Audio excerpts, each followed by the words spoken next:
গরমকালে সবাই ভাবে এসিতে ঘুমাচ্ছি, আমি এসিতে ঘুমাই না বন্ধু। এই দেখো, এর থেকে এসি আর কিছু আছে? এইখানটা এটা পেতে নিলাম, আর এই বালিশটা পেতে নিলাম ছাদে। যাদের ছাদ আছে তারা এরকম করে শুনে খুবই শান্তি পাবে।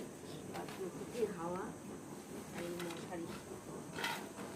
এই মশারিটা অনলাইন থেকে মিশো থেকে কিনেছিলাম, প্রচুর স্বাদ দিয়েছে আমার।